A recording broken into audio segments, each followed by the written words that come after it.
So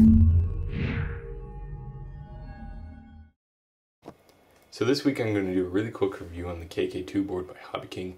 Now I know I promised the Cessna Well, okay, that was too close. 152 build video part 2 this week, but unfortunately outside has been looking like this, and also like this for most of the weekend and all of today. And also the painting the plane took a little bit longer than I had expected. So instead of making a pretty sloppy video and getting it out to you by probably today, I'm just going to wait until next week and make a more polished video and something that you guys will like a little bit more. So this week I didn't want to leave you guys hanging, so I got this in the mail actually pretty recently for my tricopter, and I'll just run through some of the features and show you guys what's in it. So one of the first features that I want to show is the battery check feature, which I think is really cool. So I have my the battery checker right here. I'm going to plug in the battery and we'll read the voltage, which is 12.5 volts. So what I can do is I will plug in the battery. I unplugged all the motors so you guys don't have to hear the motors beeping the whole time. But so I'll go into the menu and I'll scroll down to the miscellaneous settings, and we can see the voltage check right here. So every 10 points on here actually equals 1 volt. So my battery is reading 12.5 volts, so I'm going to bump this up above that. So I'll just go to 12 point, let's say 8 just to make sure it'll beep, and then we'll go back to the main menu.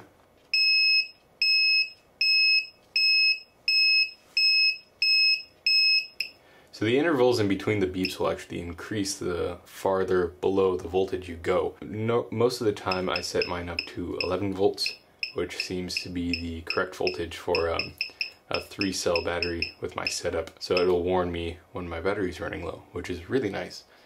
So back up to the top, let's run through all the settings. We have the PI editor, which is basically like the potentiometers on the old KK board. You have all the amounts of the gain for the gyros and accelerometers, for all of the roll, pitch, and yaw control. We can go back. Now if we go down, we have the receiver test, which I don't have my receiver turned on right now, but what that'll do is it'll tell you the values of all your controls on your controller when you have it plugged in. We have mode settings. This is like where you go to set up what your 6 controls. So the auxiliary channel controls my self-leveling function. I have the I part of the PI on, which is the accelerometers, which makes it fly a lot better. And then my arming is with stick, so I put my controller and the left stick into the bottom right corner, and that's what arms it. And then also you link the roll and pitch, and what this does is every value you set up in the P and I editor for the roll, it'll go into the pitch and vice versa, which is really nice because you pretty much want those the same so you don't get as much gyro jitter. Now we have the stick scaling. This is pretty much like Expo on the board. Pretty nice. I don't use it that much since my radio does that for me. Miscellaneous settings, we just went through that. Self-leveling, this is basically like the P&I editor, only for self-leveling.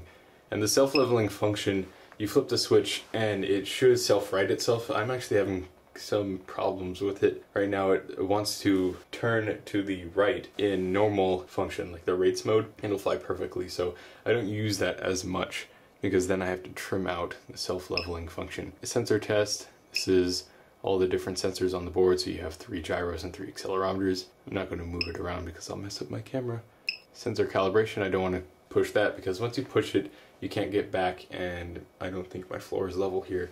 I already have it calibrated. Once you go through the calibration, you want to get the board and all your motors completely level, and then it'll fly without any trim, which is very nice. ESC calibrations, that's basically just a set of instructions telling you what to do with your radio and to calibrate your ESC for your throttle throw. We have the mixer editor. This is if you don't really want to choose one of the preset functions. So right now I chose tricopter because I have a tricopter, but you can mix your channels together to do whatever you want with it, and that's pretty useful. We have the show motor layout. I like this, where it'll tell you which motor goes where and what the rotation should be for them. It tells you the rotation for each one of the motors, and then it tells you what the servo goes into. We go down one more and we have the load motor layout, which is all the preset functions that are already in the board. So you have a bunch of them, and you don't really need to use the mixer editor. The only thing that I can see it being used for is if you wanted to control a camera gimbal and to stabilize that, because there are plenty of already preset functions inside that list. And then the debug function, I haven't even played with this, so I don't know what that actually does. That's pretty much what's in the board. I'll probably get into more things in the future once I start playing with it more. I wish I could show you guys me tuning it, but unfortunately it's raining outside right now, so I can't really take it outside. Next week I'll definitely post up the Cessna 152 Part 2 video, and I'll see you guys then. So thanks for watching.